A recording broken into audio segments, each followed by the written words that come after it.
आपने बहुत सारी कहावतें सुनी होंगी मार के ऊपर। मार बुद्ध साहित्य का और बुद्ध का और पुराने प्राचीन पाली भाषा का, और ख़ास तौर से जो बुद्ध ने बोधि वृक्ष के नीचे जो ज्ञान प्राप्त किया, जो सारा ज्ञान मार को ख़त्म करने का और मार को मारने का। इसलिए मार जो शब्द है वो बहुत प्राचीन है, और मार के इतने सारे मुहावरे हैं वो सारे बुद्ध के समय के प्राचीन हैं और पाली भाषा के हैं और भारत के ओरिजिनल हैं, वो बदलने नहीं सकते। इससे आपको ये अंदाज़ा हो जाएगा कि कितना बड़ा साहित्य बुद्ध का रहा और कितना बड़ा पाली का क्षेत्र रहा और कितना बड़ा ज्ञान रहा कि वो आज की सारी जितने मुहावरे जितनी भाषाएं उसके अंदर आता है। क्योंकि पाली जो आज की भाषा है वो कन्वर्ट होकर आज की डेट में उसको हिंदी के नाम से बोला जाता है। वस्तु स्थिति यह है कि वो पाली ही है जो थोड़ी सी चेंज हो गई है, क्योंकि समय के साथ में नेचुरल भाषाएं चेंज होती चली जाती हैं, अपने में और भाषाओं को समाहित करती चली जाती हैं। वक्त की ऐसी मार पड़ी। अब वक्त कैसे मारेगा, यानी वक्त की ऐसी मार पड़ी, इसका मतलब है कि वक्त के साथ साथ में आपको बहुत सारे नुकसान हुए, शरीर के रूप से, मानसिक रूप से या वचन के रूप से, जो भी जीवन में हुए, आपके परिवार को हुए, उनको वक्त की मार बोलते हैं। कहते उसने मुझे मारा, तो मारने का यहाँ बहुत सारे शब्द आते हैं। जैसे मार शारीरिक रूप से भी है या वचनों से मार होता है। जैसे कहते हैं कि वो तो बात मार के चली गई या वो बात मार के चला गया। अब बात को कैसे मारा जाता है, यानी कि किसी ने बात मारी तो उससे आपको दुख हुआ, उससे आपको परेशानी हुई, उससे आपको कष्ट हुआ, इसलिए उसको बात मारना बोलते हैं। उस पर ऐसी मार पड़ी या उसको ऐसा मारा या मुझे मारेंगे या वो मुझे मारते हैं, या मार ऐसी पड़ी कि दिखाई नहीं दी, यानी कि मार ऐसी पड़ी जो दिखाई नहीं दी। इसका मतलब ये है कि शारीरिक मार नहीं है जो दिखाई नहीं दी, कोई मानसिक मार है या कोई अलग तरह की मार है जो आपको दिखाई नहीं दी।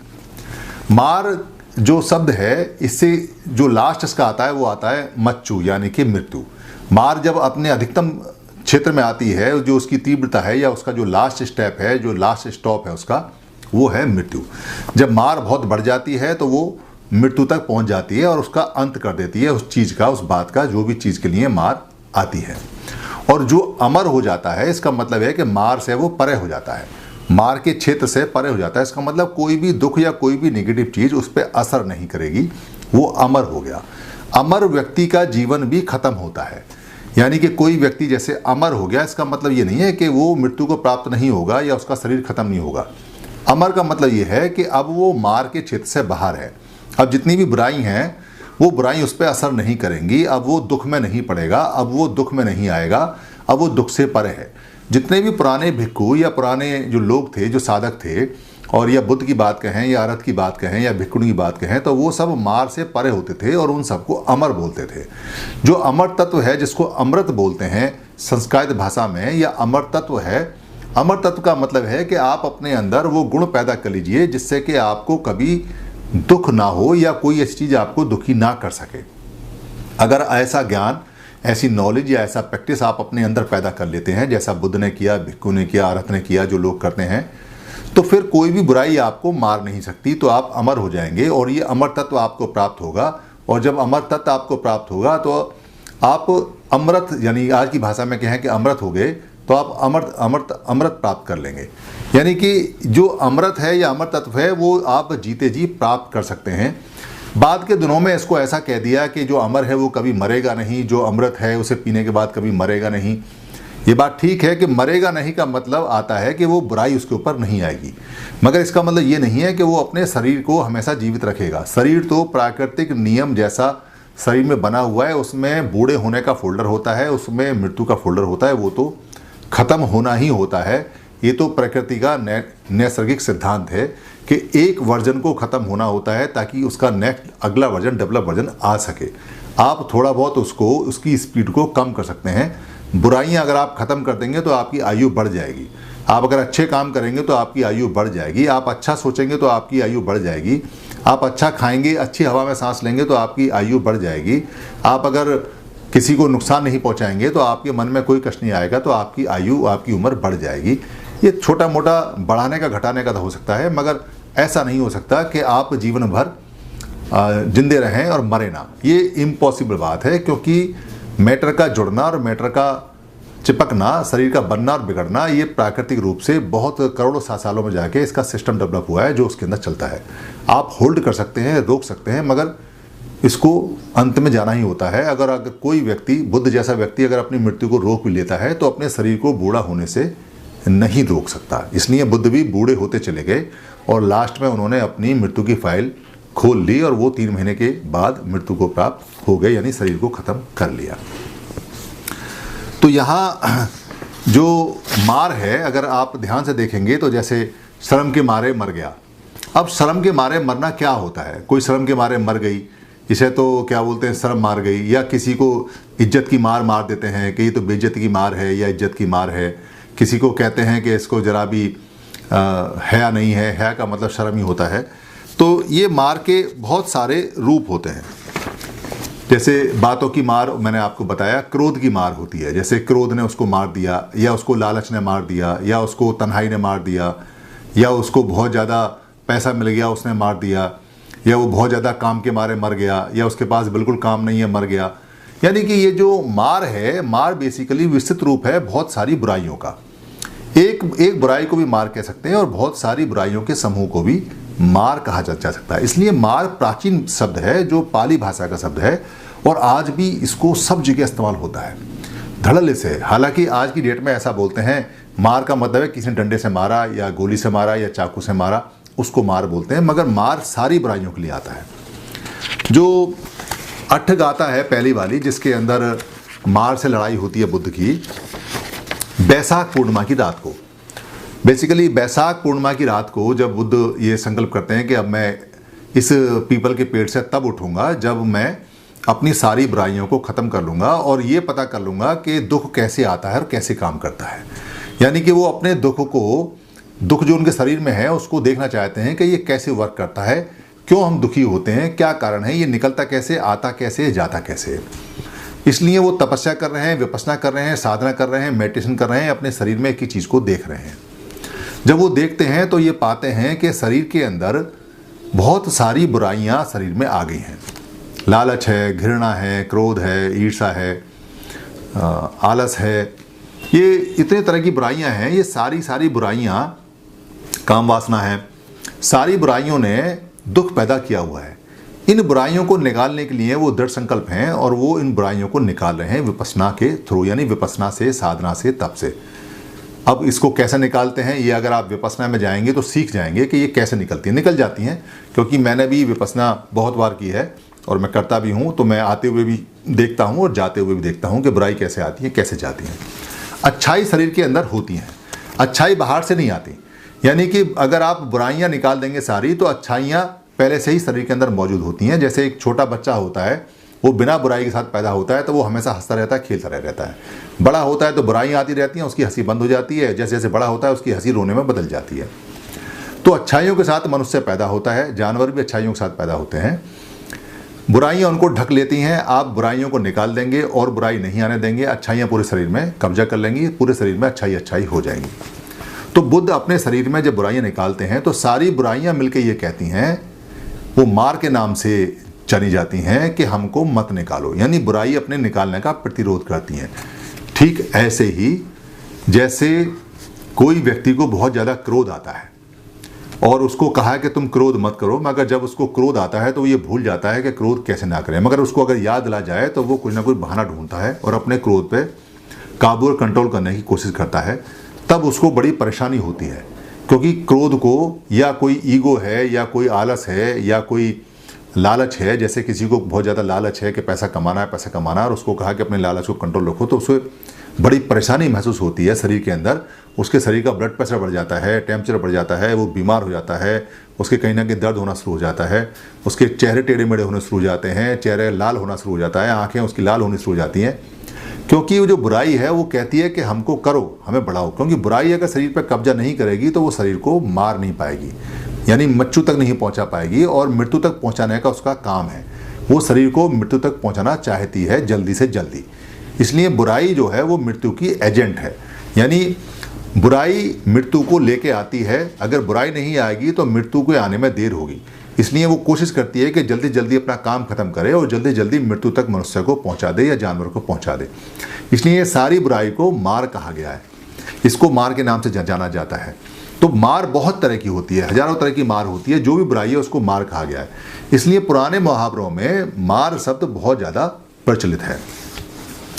यहाँ जो बुद्ध ने जब मार को परास्त कर दिया, क्योंकि मार जो होती है उसको एक नाम दिया गया, देवपुत्र मार, यानी कि देवपुत्र मार उसका एक नाम दिया गया, और उसको गिरी मेखलंग जो हाथी है उस पर चढ़ा हुआ दिखाया गया कथा कहानियों में, और उसके आसपास में बड़ी सेनाएं दिखाई गई जो मार बहुत ज़्यादा होती हैं। बेसिकली खंडमार होती है, खंडमार होती है जो 5 स्कंद होते हैं हमारे, उसकी 5 स्कंद का मतलब है जो नाक, कान, जो हमारी आंखें हैं, जो हमारा मुंह यानी जीभ है, जो हमारी स्किन है, ये 5 स्कंद मार होती हैं। इनसे हम बहुत सारी चीज़ों को ग्रहण करते हैं जो मृत्यु का कारण बाद में बनती हैं और जो हमारे तृष्णा का यानी क्रेविंग का मार्ग खोलती हैं। एक होती है कलेश मार। कलेश मार जो होती है वो इन्हीं से मिलकर बनती है, जो आसपास का वातावरण पूरा नेगेटिव हो जाता है, उसको कहते हैं चारों तरफ क्लेश फैला हुआ है, कलेश फैला हुआ है। ये तो घर में कलेश कर दिया इसने, ये तो क्लेश करता रहता है, ये तो क्लेश करती रहती है, उसके घर में तो कलेश हो रहा है, उसके घर में तो कलह हो रही है, यानी कलह क्लेश जो वातावरण होता है एक उसकी मार होती है। आदमी वहाँ अच्छा खासा भी जाएगा तो वहाँ जाके बीमार हो जाएगा। किसी ऐसी जगह आप जाओगे जहाँ कलेश ही कलेश हो, जैसे कोई अस्पताल है जहाँ सारे रो रहे हों, आप वहाँ चले जाओगे तो आप वहाँ हंस नहीं सकते, आपको उसका असर आ जाएगा, उसको कलेश मार बोलते हैं। एक होता है अभिसंखार मार, यानी जो संखारा होता है उसकी मार होती है जो बर्थ के समय आता है। बर्थ के समय जो संखार आते हैं शरीर के अंदर, उनकी मार होती है जो निकल आती है। आप अच्छे बने फिर भी अगर आपको लगता है कि आपको संखारा आपके अंदर है तो वो आपको बीमार कर देगा, बीमारी आ जाएगी या आप मारे जाओगे, जिसको आज की डेट में जेनेटिक डिसीज बोलते हैं। यानी कि ये पहले से ही बर्थ के साथ में आती है, इसको बोलते हैं अभिसंखार मार। संखारा यानी कि फॉर्मेशन ऑफ कोड के रूप में ये डायरेक्ट बॉडी के अंदर पहले से ही जन्म के समय आ जाती है। एक होती है मच्चू मार। मच्चू मार जो है इसको मृत्यु मार बोलते हैं, यानी कि ये सारी मारों का लास्ट स्टेशन है, सारी मारों को यहाँ तक पहुँचाना होता है, इसको मृत्यु मार बोलते हैं। हर मार का काम एक ही है कि आपको मौत के घाट उतारना है, आपको मारना है। जितनी बुराई हैं उन सब का एक ही काम है कि आपको कैसे ही ना कैसे बीमार करके आपको मारना है, ख़त्म करना है, ये उनका वर्क है, यही इसके लिए वो जानी जाती हैं। एक होती है देवपुत्र मार। देवपुत्र मार पूरी सेना जब एक साथ आती है, ये उसका फील्ड होता है, उसको देवपुत्र मार के नाम से जाना जाता है। ये सारे नाम यहाँ रखे गए हैं और यही जानकारी करके मनाए गए हैं जो बुद्ध ने खोजे और बुद्ध ने देखे। देवपुत्र मार के यानी कि मार की सेना के 10 अंग होते हैं, 10 हिस्से होते हैं। सबसे पहला उसका होता है कामाते पठमा सेना। पठमा माने पहला और सेना माने काम, यानी काम वासना की सेना पहला होता है। काम वासना का मतलब है कि जो आपके शरीर के अंदर इनपुट आते हैं, जिनको सेंसेस बोलते हैं। सेंसेस 5 तरह के होते हैं और छठा आपका मन होता है। ये सेंसेस जो इनपुट ले लेते हैं जिससे राग और द्वेष पैदा होता है, जिससे आपको क्रेविंग आती है, जिससे आपको चाहिए चाहिए चाहिए या आपको नहीं चाहिए नहीं चाहिए, जिससे आपको लालच आता है, ग्रीड आता है या घृणा आती है।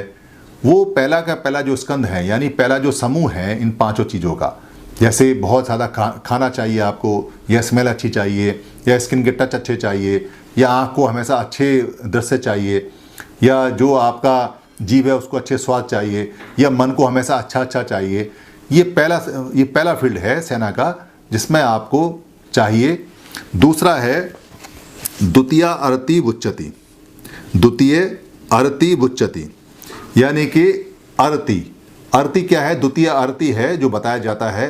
अर्ति का मतलब है अरति, यानी आप मार को दूर करना चाहते हैं, मार को हटाना चाहते हैं, बुरी आदतों को हटाना चाहते हैं, और बुरी आदतें आपको हटाने नहीं देती हैं, वो आपको अरति पैदा करती हैं, यानी कि उसमें रत ना रहो ऐसी स्थिति पैदा करती हैं कि आप उससे दूर भागो।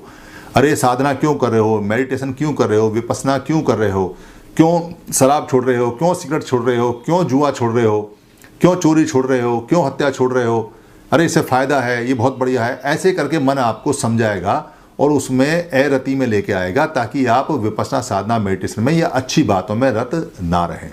तो ये मार का काम है कि मार आपको अच्छे काम नहीं करने देगा, चाहे आप कुछ भी करें। इसलिए आपको दृढ़ संकल्प होना पड़ेगा कि मार जब भी कोई बुरा काम हो तो मार आपको कहता है कि इसे कर, तो आपको समझ जाना चाहिए कि मार हमें अच्छा काम करने के लिए रोक रहा है। ततिया खुप्पी पासा पते। ततिया जो है वो खुप्पी पासा पते है। खुप्पी पासा का मतलब है, खुप्पी और पासा बोलते हैं प्यास को, और खुप्पी बोलते हैं क्षुद्रा को यानी कि भूख को। जो तीसरी है वो है भूख प्यास। जब शरीर के अंदर भूख और प्यास लगती है फिर अच्छे बुरे का सेंस काम नहीं करता, मार उस पर हावी हो जाता है, यानी बुराई उस पर हावी हो जाती है। एक भूखा प्यासा जानवर भी कोई भी गलत काम कर सकता है। मुझे एक कहानी, एक किस्सा याद है कि एक व्यक्ति को कुत्ते पालने का बहुत शौक था। उसने 10-12 कुत्ते घर में पाले हुए थे और कुत्ते बड़े उसके वफादार थे। इतने वफादार थे कि उसकी तरफ अगर कोई भौंके तो वो उसको जान से मार दें या काट खाएं। उसके घर के आसपास कोई आने की हिम्मत भी नहीं करता था। एक बार वो कहीं बाहर गया कुत्तों को बंद करके, और वो वहाँ फंस गया और 4 दिन तक वो नहीं आ पाया। 4 दिन बाद जब वो आया उसे कुत्तों की बड़ी याद आई और उसने जैसे ही गेट खोला कुत्तों ने उसको फाड़ के खा लिया। यानी भूख और प्यास से उनको मालिक का, नौकर का या उनका करुणा का या सारे सेंस उसके कंट्रोल हो गए और कुत्तों ने उस मालिक को फाड़। ये मैंने कहानी पढ़ी है और ये रियल स्टोरी है। आप अगर नेट पर चाहें तो ढूंढ लें उसको। तो यानी कि जानवर भी जो भूख प्यास है उसमें मार के अधीन हो जाता है, मार उस पर कब्जा कर लेती है। मनुष्य की तो बात ही दूसरी है। इसलिए मनुष्य को देखना चाहिए कि जब भूख और प्यास लगे तो उसकी बुद्धि, उसका ज्ञान कैसे काम करता है और मार उसको कैसे अपने कंट्रोल में करता है। चतुर्थी तृणा पवुच्यति। चतुर्थी तृणा पवुच्यति। तृणा क्या होता है? तृणा होता है तृष्णा, क्रेविंग। यानी कि जब आपका किसी चीज को चाहिए का रिपीटेशन बढ़ जाए और नहीं चाहिए का रिपीटेशन बढ़ जाए, यानी कि बार बार वो चाहिए। जैसे कोई आपको, सपोज आपको कोई साइकिल पसंद आई और वो आपके मन में लगातार घूम रही है, साइकिल चाहिए, उसके हैंडल ऐसे थे, उसकी रंग ऐसा था, उसके पहिए ऐसे थे, वो चीज़ ऐसी थी वैसी थी, और बार बार उसका पोस्टर देखें आप, बार बार उस दुकान पर जाएं, बार बार बातचीत करें, किसी को आते जाते देखें, फिर चाहिए उसको जुगाड़ में लगें, तो वो तृष्णा, जो तृष्णा है वो बढ़ जाती है और वो फिर मन को परेशान करती है। ये मार का लक्षण है। और ये चौथा लक्षण मार का है। मार इससे आपको कंट्रोल करती है और वो इसको बढ़ाती है। इसको बढ़ाने के बाद फिर आप एक्ट करते हैं उल्टा सीधा उसको प्राप्त करने के लिए और आप फंस जाते हैं और मृत्यु को प्राप्त हो जाते हैं। क्योंकि आप अगर साइकिल लेने की क्षमता नहीं है आपकी, तो आप कोई ना कोई ऐसा काम करेंगे जो प्रकृति के अगेंस्ट में होगा और उसका नुकसान होगा और मृत्यु फिर आप पे विजय पा जाएगी। क्योंकि कोई भी काम आपने गलत किया उसका रिजल्ट भी गलत आना है। पचमंग थिन मिद्धते। थिन मिद्ध बोलते हैं जो अरुण होता है, जो बिल्कुल जड़ होता है, आलस यानी कि जो 5वां है वो आलस है। आलस मार का सबसे बड़ा एजेंट है। यानी कि आप पड़े हुए हैं शरीर में, आप एक्सरसाइज नहीं कर रहे हैं, आप कहीं आने रहे हैं, जाने रहे हैं, तो शरीर धीरे धीरे खत्म होगा। आलस से शरीर धीरे धीरे खत्म हो जाता है। इसलिए वो हमेशा कहेगा, यानी मार हमेशा कहेगी बाद में कर लेंगे, कोई और कर लेगा, इसको छोड़ो, अभी हमें नहीं करना है, फिर देखेंगे, अच्छा मैं चला जाऊँगा, स्कूटर कहाँ है, साइकिल कहाँ है, मोटरसाइकिल कहाँ है, पैदल जाऊँ, कैसे जाऊँ। यानी उसको 100 बहाने आपको देगा मार आलस बनाने के, ताकि आप आलस में रहें और मार उस पर विजय प्राप्त करे और आपके शरीर को बीमार कर दे और आपका शरीर बीमार होकर मृत्यु को प्राप्त हो जाए। ये उसका 5वां सेना का, सिपाही का अंग है। छठा भीरु पवुज्यति। छठा है भीरु पवुज्यति। भीरु माने होता है भय। जो मार है मृत्यु को प्राप्त करने के लिए आपको भय डालेगा, आपको भय में रत करेगा, आपको डराएगा। जैसे आप पढ़ रहे हैं तो आपको डराएगा कि अरे ये तो बड़ा मुश्किल है, ये तो पढ़ा जाएगा नहीं, इसे हम कैसे पढ़ेंगे, इतनी मोटी किताब है, ये तो समझ में नहीं आ रही है, इसका तो अर्थ नहीं समझ में आ रहा है। या वो डराएगा कि कहीं मैं इस काम को करूँगा तो मैं कर पाऊँगा नहीं कर पाऊँगा। या आपको डराएगा कि वो कहीं मैं जाऊँगा मेरी जान को खतरा तो नहीं है। या आपको डराएगा, फ्यूचर में ले जाएगा, फ्यूचर में बहुत सारी बातें आपके सामने पेश कर देगा कि अगर आप ऐसा करोगे तो ऐसा हो जाएगा, ऐसा हो जाएगा, आपको ये नुकसान होगा, ये आपको फ़ायदा होगा। मार आपको हर तरह से डराएगा और वो भय पैदा करेगा। भय पैदा करने से क्या होता है कि आपकी डेथ की जो फाइल है, जो आपकी मृत्यु की या मृत्यु की फाइल है, वो तेज़ी से खुल जाती है। जो लोग भय में ट्रैप हो जाते हैं, ये एक साइकिल है, भय मृत्यु को बढ़ाता है, मृत्यु भय को बढ़ाती है और अंत में वो मृत्यु को प्राप्त हो जाता है। इससे डिप्रेशन आता है। बहुत भयंकर, जो डिप्रेशन के जितने भी लोग हैं वो पहले भय में आते हैं और भय आने के बाद भय निकल नहीं पाता, वो अपना साइकिल बढ़ा देता है और बाद में वो उसको जान से मार देता है। भारत में ऐसे बहुत सारे मरीज हैं जो मृत्यु यानी मृत्यु के संस्कार में भय के अधीन आए हुए हैं और भय से इतने ज़्यादा भयभीत हैं कि वो अपनी मृत्यु या अवसाद और डिप्रेशन के निकट हैं। विपश्यना साधना भय को और डिप्रेशन को जड़ से ख़त्म कर देता है, ये बुद्ध ने बताया है और मैंने भी खुद चेक करके इसको देखा है। सप्तमी विचिकित्सा तय, यानी जो 7वां उनका सेना का अंग है वो है विचिकित्सा। विचिकित्सा को बोलते हैं, वैसे तो विचिकित्सा भी बोलते हैं इसको, विचिकित्सा इसका पाली का नाम है।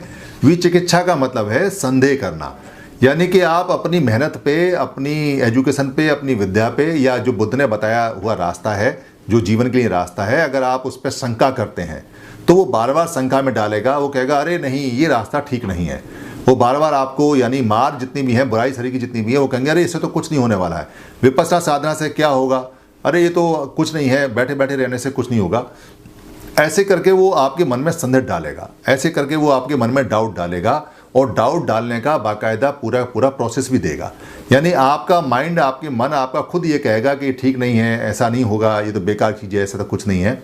इसको विचिकित्सा बोलते हैं। और अगर एक बार वो संदेह उसने डाल दिया और उस पर वो काबिज हो गया और आपके मन में ये बात उसने रख दी कि ये बेकार है, संदेहास्पद है, फिर आप उस रास्ते तक नहीं पहुँचेंगे क्योंकि आप संशय में आ गए और वो रास्ता बंद हो जाएगा और मृत्यु फिर आपको कब्जे में ले लेगी। ठीक ऐसे ही जैसे आप जंगल में जा रहे हैं सीधे रास्ते और कोई आदमी ये कहे इधर मत जाना, इधर तो बड़ा गहरा अंधेरा है, गड्ढा है, शेर भी है, सांप भी है, अजगर भी है, और आप उसके कहने पे उस रास्ते को छोड़ के दूसरे रास्ते पर चले जाएं जहां वास्तव में गड्ढा है, सांप है, अजगर है और शेर है। ये ठीक ऐसे ही मन आपको बार बार विचिकित्सा में डालता है। जो लोग विपश्यना साधना करते हैं वो विचिकित्सा को अच्छी तरह से जानते हैं। मक्खो थम्मो ते अठमो, मक्खो थम्बो ते अठमो। मक्खो थम्बो का मतलब होता है कि दूसरे को डाउन करना, गर्व और अभिमान और घमंड के रूप में रहना। यानी कि आपको गर्व है, घमंड है या अभिमान है अपनी ताकत के ऊपर या अपने ऊपर या अपने विचार के ऊपर या जो आप कर रहे हो उसके ऊपर। ये एक मार का पॉजिटिव साइन है जो आपको देता है, अंत में उसको निगेटिव पहुंचा देता है। यानी गर्व करना, घमंड करना अच्छा हो सकता है, मगर ज़्यादा घमंड और घमंड जब करते हैं तो ओवर कॉन्फिडेंट हो जाते हैं और ओवर कॉन्फिडेंट में हम अक्सर मात खा जाते हैं और मृत्यु के हाथ में हो जाते हैं। जैसे कोई स्कूटर चलाने वाला या साइकिल चलाने वाला या बाइक चलाने वाला कोई बच्चा है जो 17-18 साल का है, नौजवान, और वो बाइक चला रहा है और बाइक चलाते उसको ये घमंड और गर्व हो जाए कि मैं तो बहुत अच्छी बाइक चलाता हूँ, एक टांग पे चलाता हूँ, एक हाथ छोड़ के चलाता हूँ, टेढ़ी भी चलाता हूँ, आड़ी भी चलाता हूँ, उल्टी भी चलाता हूँ, सीधी भी चलाता हूँ, और वो इस तरह से गाड़ी चलाए और गाड़ी चलाते कहीं एक गड्ढा आया या कंकड़ आया और वो गाड़ी पलटी और वो मर गया। आपको जो घमंड है, जो आपको गर्व है, उस गर्व ने आपकी जान ले ली। कहने को तो पॉजिटिव हो सकता है मगर अनंत वो नेगेटिव साबित होता है और वो आपको मृत्यु के द्वार तक पहुंचा देता है और इस प्रकार वो कामयाब हो जाता है आपको मृत्यु के द्वार तक पहुंचाने में, आपको मारने में। इसलिए ये उसकी सेना 8वीं है जिसमें वो इस तरह से मारता है। बहुत सारे लोग हैं जो घमंड से और गर्व से ख़त्म हो जाते हैं, कोई ढंग का काम ही नहीं करते, उनको गर्व और घमंड बहुत ज़्यादा इस बात का रहता है। लाभो श्लोको सक्कारो, लाभो श्लोको सक्कारो, यानी कि जो प्रसिद्धि है, जो लाभ है और जो सत्कार है, ये एक पॉजिटिव साइन है कि जब आपको लाभ और सत्कार या आपको प्रसिद्धि मिलती है तो आप इसको कैसे लेते हैं। मगर अगर ये डिसीज बन जाए, ये बीमारी बन जाए, जैसे मैंने ये वीडियो बनाई और मुझे ये एक बीमारी हो जाए कि मेरी वीडियो को बहुत सारे लोग देखें, बहुत सारे लोग इस पर कमेंट करें, बहुत सारे लोग इसको लाइक करें, बहुत सारी जगह मेरा मान सत्कार हो, प्रसिद्धि हो, और ये मुझे नीड बन जाए और बार बार मुझे चाहिए और बहुत ज़्यादा चाहिए, तो अनंत ये मुझे मार देगी। क्यों मार देगी? क्योंकि ये मेरी भूख बढ़ती जाएगी और जब ये बढ़ती जाएगी और मुझे उतना नहीं मिलेगा तो मुझे दुख होगा। वो लाभ और वो सत्कार और वो जो प्रसिद्धि है वो मुझे कम मिलेगी या नहीं मिलेगी, तो उससे मेरा जो मन है वो मर जाएगा, मैं मायूस हो जाऊंगा और मायूस होने के बाद में अनंत में मृत्यु के हाथ में चला जाऊंगा, मेरी सेहत खराब हो जाएगी। इसलिए ये उसका 9वां हथियार है कि बहुत ज़्यादा बुद्धिजीवियों को वो इस तरह से मारती है मार, कि उनको बहुत ज़्यादा प्रसिद्धि, बहुत ज़्यादा सत्कार, बहुत ज़्यादा लाभ। बहुत सारे लोग ऐसे हैं जिनको सभाओं में अगर बीच की कुर्सी नहीं मिलेगी या मुख्य अतिथि नहीं बनाएंगे तो वो चिड़चिड़े हो जाते हैं, परेशान हो जाते हैं। बहुत सारे माइक के मरीज हैं जिनको माइक नहीं देंगे तो वो परेशान हो जाते हैं। बहुत सारे लोग ऐसे हैं कि जब तक आप उनको पूछेंगे नहीं या उनको तवज्जो नहीं देंगे या स्पेशल उनको रेस्पेक्ट नहीं देंगे तो वो आपके यहाँ आएंगे नहीं या जाएंगे नहीं, या बहाने बनाएंगे या चिड़चिड़ापन करेंगे या आपका फंक्शन ख़राब करेंगे या आपका घर ख़राब करेंगे या आपकी बात ख़राब करेंगे या आपकी बेइज्जती करेंगे। तो ये लाभ का, सत्कार का, प्रसिद्धि का जो चस्का है, जो बीमारी है, ये बड़ी खतरनाक बीमारी है। ये जिनको लग जाती है उनसे आप पूछिए कि उनका क्या हाल है। एक बार मैंने जो प्रमुख अभिनेता जो धर्मेंद्र हैं उनका एक स्टेटमेंट सुना था। वो कहते हैं कि ये जो शोहरत है यानी प्रसिद्धि है, ये जो शोहरत है समुद्र का कोई साहिल नहीं होता। यानी कि जो शोहरत है वो एक ऐसा समुद्र है जिसका कोई किनारा नहीं है। इसका मतलब ये है कि शोहरत में आदमी एक दिन डूब के उसमें मर जाता है, क्योंकि जब कोई किनारा ही नहीं है तो जाएगा कहाँ, इसलिए वो जीवित नहीं रहता। शोहरत समुद्र का कोई साहिल नहीं होता, यानी कोई किनारा नहीं होता, वो उसी में मर जाते हैं। ये बात बिल्कुल ठीक है कि मार जो है वो बहुत ज़्यादा प्रसिद्धि और लाभ और सत्कार में आदमी को मार देती है। 10वां है मिच्छा लद्धो च यो यशो यो चत्तानंग समुक्चे, यानी बुरे मार्गों से जो यश प्राप्त होता है। इसमें यह भी खास बात है कि जो बुरे कामों से यश प्राप्त होता है वो भी आपको मार देता है। यानी कि कोई अगर बुरा काम करता है और उससे कोई प्रसिद्धि मिलती है तो अनंत वो मारा जाता है, क्योंकि बुरे काम की प्रसिद्धि सिर्फ टेम्परेरी होती है और अंत में वो उसे मृत्यु को प्राप्त होती है, खत्म हो जाता है। जैसे कोई आदमी अमेरिका के अंदर कोई बंदूक लेके बहुत सारे बच्चों को स्कूल में मार देता है, अनंत उसकी प्रसिद्धि तो हो जाती है, मगर फिर उसके बाद उसे कोई नहीं पूछता और वो जेल में भी सड़ के मर जाता है। सब उसको घृणा की दृष्टि से देखते हैं। ये इसके साथ आता है।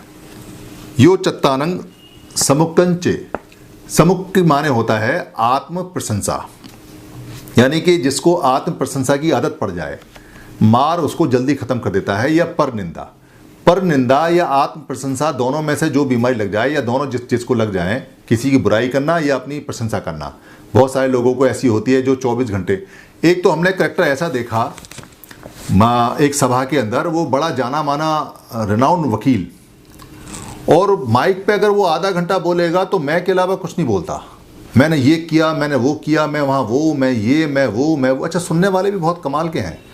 एक सिंगल व्यक्ति भी नहीं बोलता कि आप बोल क्या रहे हैं, या तो वो बहुत ज़्यादा अच्छे हैं कि बोलते नहीं हैं, या उन्हें पता ही नहीं कि हो क्या रहा है। तो वो आत्म प्रशंसा में इतना मगरूर हो जाता है, इतना ज़्यादा मशगूल हो जाता है कि उसे ये नहीं पता चलता कि उसे क्या मैसेज देना है, क्या नहीं देना है। पूरा आधा घंटा अपने लिए और 1 घंटा बुलवा लीजिए अपने लिए। तो यह पर निंदा, एक हमने ऐसा देखा स्पीकर जिसको सिर्फ दूसरों की बुराई के अलावा और कोई काम ही नहीं, उसने ये किया, उसने ये किया, अपना उसने कुछ नहीं बताया कि वो क्या करना चाहता क्या नहीं। तो दोनों ही केसों में जो पर निंदा या आत्म प्रशंसा है, ये व्यक्ति को मौत के घाट ले जाती है, उसे मार दे देती है। ये मच्चू का यानी कि मृत्यु के सारे एजेंट हैं, डेथ के एजेंट हैं। ये डेथ के पास लेके जाते हैं 10 की 10 चीज़ें। ये मार की सेना है, ये मार के अंग हैं।